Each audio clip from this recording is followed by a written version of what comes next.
سلامتنا عبد زلهم يبصحكم كبرات فتوات تخاتل زيناتات تجراي هورايزن ليس عزبنا محدشتي معبالتاتن وانا وزيناتاتن قريبنا لكم ملنام تجراي هورايزن سبسكرايب لايك شير ناغبركم زيناتاتنا كساب موداتا كتكاتلو نعدمكم حدشتن وانا ومعبالتاتن كترخبو يخم سناي مكتتال أزرار كسي كاب حيلتات بوليتيكا أوروميا تسمي علم حيلتات تصمدو أوروميا تحيسم آتيوم آتقعم كبل جنبار نسانت أورومو أونج كسيسم اتي ببورد مرزا إيتيوبيا بقدماي مصر أبي أحمد زمرح جزاء أسر في بلزقنام أبي بايتو فيدرال 438 منابر أبز حد مصي بمركاب منجس نمقام زد لوسيت مركابو مفلات الصعيبم أونج ترير سوحل مجلس زرقي حلم ونك أبزها بمجلسي أب أوروميان أب ملا إثيوبيان زلوا كللاو أب مرز عود بمواج طرح كفتح كم زي خل كمون ذكر حرجة كيف ترجز كي باخنن نقول زحقوا في حقنيان جلوس النتن هاجراوي بوليتيكاو زتك كايد آت حساسي بلام أبزنا له محمد مرز أب كل الأوروميان كابك أندي توارد تزخونو حدا ونك بدمر 260 سلسلة حسيات بايتو فيدرال كلاو بيت مخرن زغرب بخينهم بمسرة وقعود سيت بورد مرز أجن حنتهم برك عوته كعلن يوم أب شابع حفشاو مرز أنا مستاف وسدو سنة قديتها وحقا ورقحيتات مملان نتتصبي بوليتيكا وهو تتقيمهم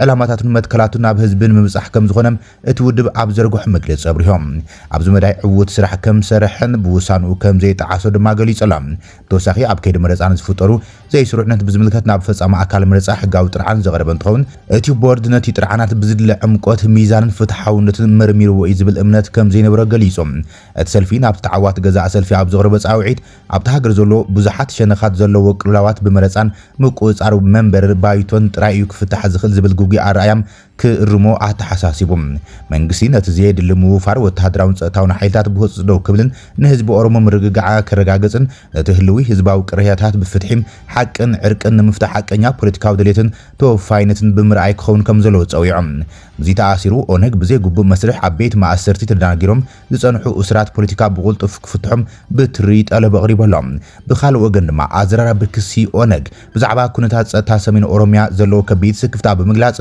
ابتخباب زلو صقم بحيلتات صمدو زفطر كم زخونه كسيسلام حيلتات صمدو نبرت تخبابي زغدو متقعتات فتينم يم كبل كيسوام زم حيلتات دوبات اوروميا بمتحاس اب سفراليو بوتات زصعبهم كيسارا هيوت زخونن اتغمبار نزي صتاو سقات بحبارن مقطام حبراوي طمرت بوليتيكا ودبات كقوم حساب قريبلام اموداتا شماغلتاتن مرحت هيمانوتاتن اب اغداتاتن اب كل اوروميام سلام كملسن حدنس زبي اب متنخارن بنطفت كساتفو اونغ صويعلام اونغ اب مغلصيو حيلتات صمدو زبلم هوحات فانو كمون سراويت نصانت اورومن شعبيان مخانم زملكتيوم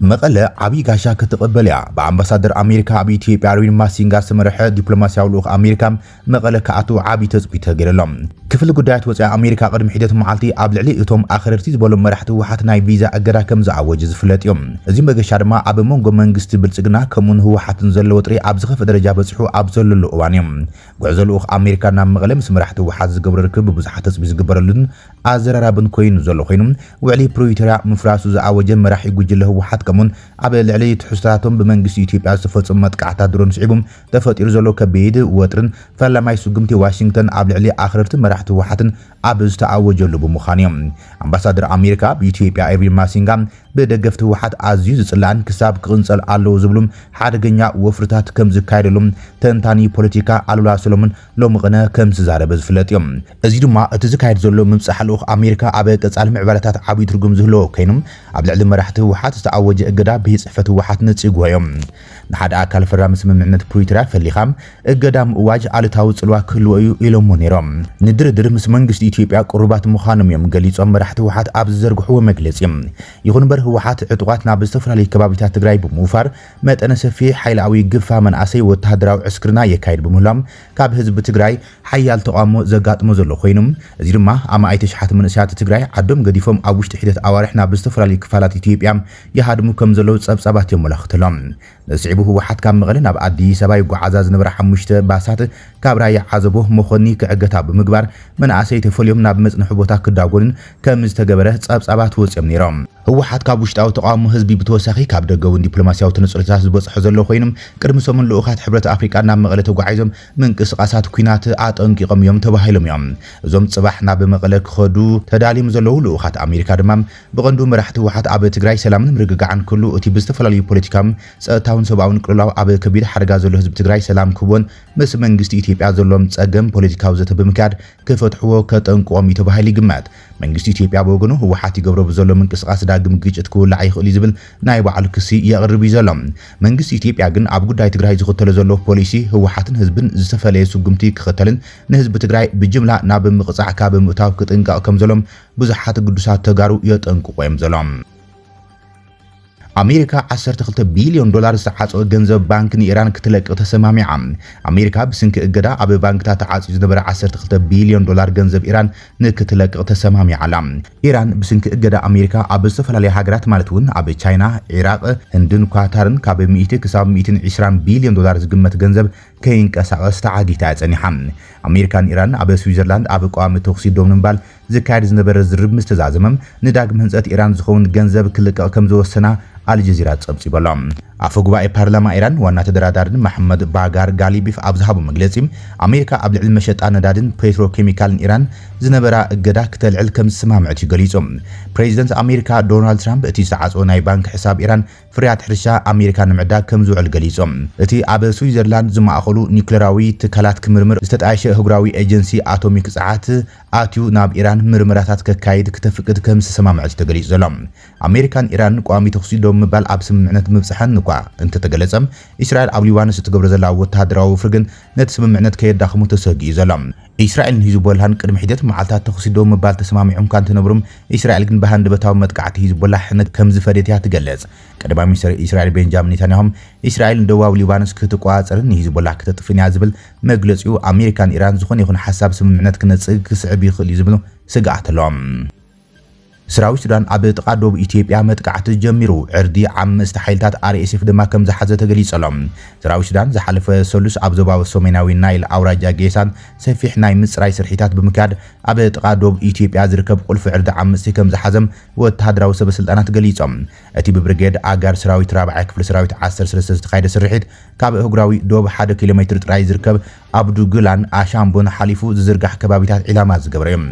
ሓይልታት መንግስቲ ነቲ ብጆሴፍ ተውካ ዝምራሕ ውድብ ህዝባዊ ምንቅስቃስ ሓርነት ሱዳን ሰሜን SPLMN ዓብይ ድፋዕ ዝኾነ ከባቢ ኣልባር ብወርቂ ብምውራር ተቋጻጺሮም እዮም። ሰራዊት ሱዳን ብሓይልታት ቁልጡፍ ደገፍ RSFን SPLMN ዝቆመ ጥምረት ዝዋግእሉ ስትራቴጂካዊ ደቡባዊ ኣውራጃታት ኩርሙክን ጌሳን ውግኣት ተጠናኺሮም ቀጺሎም ኣለዉ። ሱዳን ኢትዮጵያ ኣብ ዞባ ቡል ናይል ዝነበረ ንኪዳን ሎጂስቲክሳዊ ድጋፍ ትገብረላ ክትብል ያ ከሲሳ ነራ ካርቱም። ወተሃደራዊ ምንጭታት ንሱዳን ትሪቡን ኣብ ዝሃቦ ሓበሬታ ሰራዊት ሱዳን መሻርክቲ ሓይልታትን ነቶም ዓምስቲ ብምስዓብን ነቲ ዞባ ክሳብ ምስ ኢትዮጵያ ዘሎ ህጉራዊ ደብ ምጽራይ ክቕጽሉ ምዃኖም እዮም ኣጠንቂቖም። እቲ መግለጺ ሰራዊት ወሲኹም እቲ ስርሒት ብርክት ዝበሉ ተጋደልቲ ዓምስቲ ብምሓዝን ኣጽዋርን ወተሃደራዊ ናውትን ከም ዝሓዙን እዮም ኣመልኪቶም። እቲ ወተሃደራዊ መጥቃዕቲ ነቲ ናብ ጌሳን ገጹ ዝኸይድ ዘሎ ምንቅስቓስ ዓምስትን ምድብዛዝን ነታ ካብ ወርሒ መጋቢት ጀሚራ ብሓበራዊ ሓይልታት RSFን SPLMNን እትቋጽር ዝነበረ ስትራቴጂካዊ ደቡባዊት ከተማ ኩርሙክ ዳግማይ ንምሓዝ ዓለመ እዩ ተባሂሎም። ኩርሙክን ጌሳንን ካብ ኤዶም ዳማጅን ብግምት 150 ኪሎ ሜትርን 200 ኪሎ ሜትርን ደቡባዊ ምብራቕ ርሒቐን ዝርከባ ኮይነን ኣስታት 100 ኪሎ ሜትር ርሒቐን ክልቲአን ደቡባዊ ከተማታት ይፈላለያ። እቲ ከባቢ ነዊሕ ታሪኽ ግጭት ዘለዎ ኮይኖም ኣብ 2005 ስምምዕነት ሰላም ቅድሚ ምግባሮም ኣብ መንጎ ካርቱምን ነፍሲሄር ጆን ጋራንግ ህዝባዊ ሰራዊት ሓርነት ሱዳን ኣብ ዝተኻየደ ኩናት ሕድሕድ ን22 ዓመታት ከም ዓቢ ሜዳዊ ውግእ ኮይኑ ጸኒሑ እዩ ነይሮም። ኣመራርሓ ሓይሊ ሰላም ትግራይን ፖለቲካዊ ውድባትን ሓበራዊ ዘተ ኣካይዶም ተባሂሎም ኣዛዚ ሰራዊት ሓይሊ ሰላም ትግራይ TPFን ኣመራርሓ ፖለቲካዊ ውድባት ዞባታት ደቡብ ምብራቕ ምብራቕን ምዕራብ ሰሜን ምዕራብን መቐለን ቴምቤንን ብሓባር ብምዃን ኣብ ህልው ኩነታት ትግራይን ሰራዊት ሓይሊ ሰላም ትግራይን ኣመልኪቶም ሰፊሕ ዘተ ኣካይዶም ኣሎም።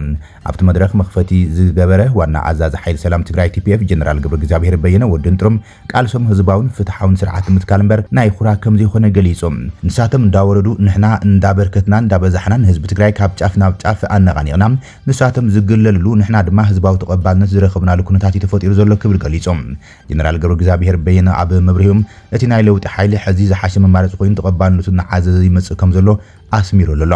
ብተወሳኺ እቲ ተጻራሪ ውጅለ ማለት እውን ህወሓት ብስንኪ ሕመቆም ባዕሎም መፈንቅለ መንግስቲ ብምፍጻም ምስ ፌደራል መንግስቲ ብምቆራጾም ምስ ኣሸበርትን ሻዕብያን ብምዕራኾምን ነቲ ቃልሲ ዝያዳ ንሃሪ ከም ዝሃቦ ገሊጾም ቅድሚ ሕዚ ንዓና ባንዳታት እናበሉ ንህዝቢ ዘታሉ ዝነበሮም ሕዚ ግን ህዝቢ ባዕሉ ኣፈውፅዮም ኣይንስኹም ይኹም ባንዳታት ኢሉም ኣብ ሓራ መሬት ዘለው ደቅና ዶንግዮምናሞ ካብዞም ጨከናት ገላጉልና ይብለሎ ክብል ዋና ኣዛዚ ሓይሊ ሰላም ትግራይ ወደን ጥሩ ገሊጸሎም እቲ ዘተ ቀጸልቲ ኣንፈታት እውን ዝሃበ ኮይኖም ንቅድሚት እውን ተጠናኺሩ ክቅጽል ከም ዝኾነ ተፈሊጦም ኣብ መወዳእታ ካብቲ መድረኽ ዝተፈላለዩ ሕቶታትን ርእይቶታትን ቀሪቦም መልስታት ዋሂቦም ናይ ትግራይ ጉዳይ ኩላትና እዩ ህዝብና ከየብርስዎ ኣመራርሓ ሰራዊትን ፖለቲካን ተሓባቢርና ንቀጽል ብምባል ኣንፈታትን መምርሒታትን ብምሃብ ከም ተዛዘመም ካብ ሓራ መሬት TPF ዝወፀ መግለጺ ኣመልኪቶሎም ዓለም ለኸ ትካል ገንዘብ ንኢትዮጵያን ካልኦት ሃገራት ኣፍሪካን ህጹጽ ገንዘባዊ ሓገዝ ክገብር ተዳልዮም እግራዊ ማዕከን ገንዘብ IMF ንኢትዮጵያ ሓዊሱም ንሓያሎ ሃገራት ኣፍሪካ ዝገብረ ገንዘባዊ ሓገዝ ክውስኽ ምዃንን እዚ ድማ ነቲ ኣብ ቀረባዋን ብስንኪ ኩናት ኢራን ዝሰዓበ ቁጠባዊ ቅልውላም ንምጽዋር ክሕግዝ ምዃኑ ተገሊጹ ዘሎ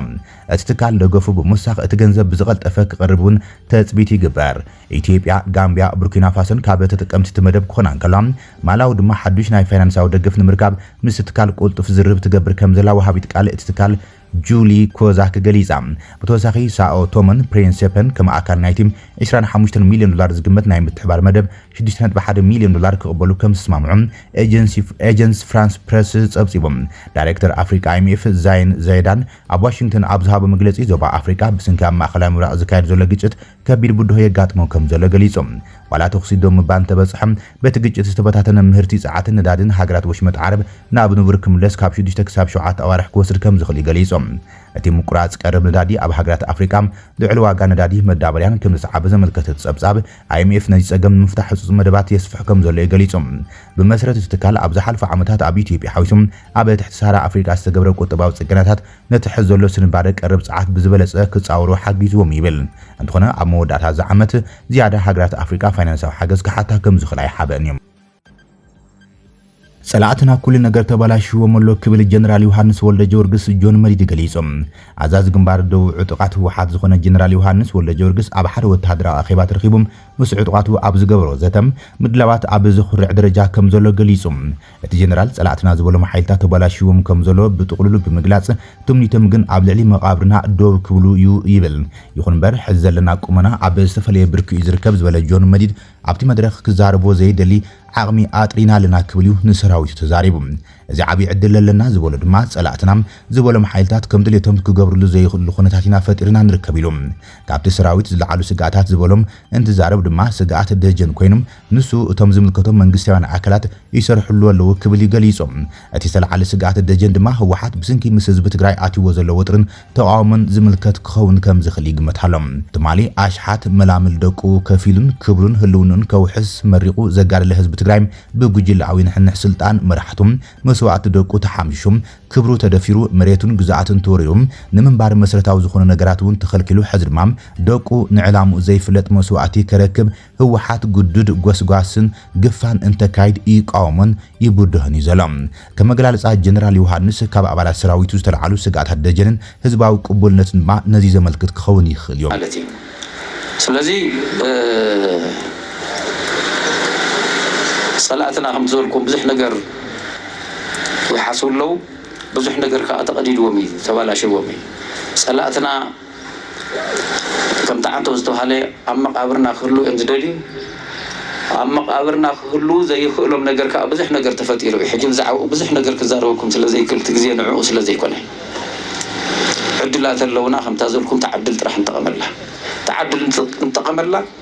مالت نتعدل كنت كملو زخلنا وشتاو متعراي نقول زحسوكم نجار بزحات كله إيه مبدجنكم زي تخوينو خم زي تفتيرو زي اللو زي تخاخلوا زي تعري نجار زول بزح أينا خم زلكم نفلتينا بزح سراويش نازل على نجاركم زلوا فلتي السوتهم زملكتهم أكلات اللو وزي أميام فليت أميام يعريوا فعريوا أمكا فعريوا خالو احنا خانا يبعلنا لتنا كبراتن فتواتن تخاتاتل زيناتاتنا نيس عزبنا محدشتي معبرتاتن وانا وزيناتاتن زازمنا نمكتالكم نمسكن سلام